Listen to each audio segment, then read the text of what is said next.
Hey guys, what's going on? Niven's here. Time for your weekly rock wind-up. In fact, the final one for the month of August. Goodbye, August. Thanks for hanging out. We'll jump right into it with stories that surfaced over last weekend. Undoubtedly, you've heard Slash and Axl, former bandmates in that small little unit called Guns N' Roses, are supposedly friends again.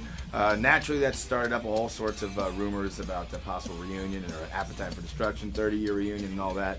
As of right now, let's have a little foreplay, okay? We'll see what happens. Who's a guy that would not rejoin his old bandmates? Dave Mustaine of Metallica. I guess he was asked on Twitter or something like that if he'd ever consider rejoining Metallica. He said he'd be honored, but he would politely decline.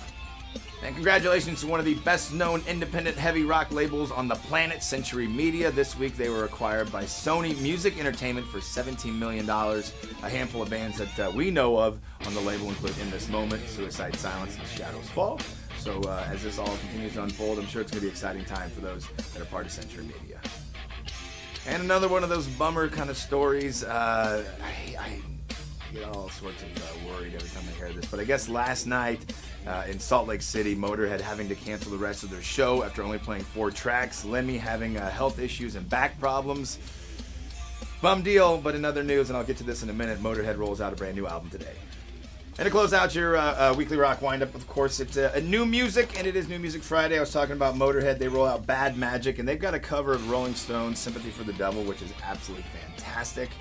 They put that out today. Other stuff that came out today, especially Mad Season, although Lane Staley has been gone, as well as bassist Jack Baker Saunders. The remaining 2 members, Barrett Martin on drums and Mike McCready on guitars, are keeping the music going. Back in January, they recorded with notable vocalists like a guy named Chris Cornell. You might be familiar with him. Jeff Angel was part of Walking Papers. On top of that, also rounding it out included the guys that played in Temple of the Dog with Cornell, Matt Cameron, Stone Gossard, and Jeff Ament.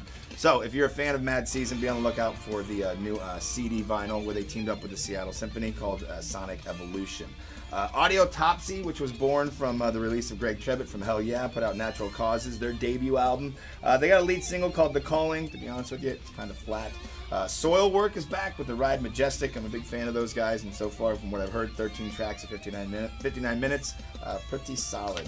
What else? Miles Kennedy this week announcing he put the final touches on his long-awaited solo album that should be rolled out sometime this year. I was talking about Cornell earlier.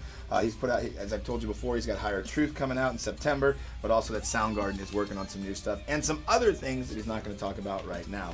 Ozzy Osbourne's guitarist Gus G believes Sabbath are closer to putting the work on their final album in the history of ever. And finally, Filter, who's up on the Wind Up Records label, those guys, or I guess Richard Patrick, who's just basically Filter himself, said that he's pretty much finished up a new album. He's super stoked about it, got a lot of great players, and it should be out sometime in the spring of 2016. I'm Nivens. Thank you very much for tuning in to your weekly rock wind-up. Have a great weekend doing whatever it is that you do.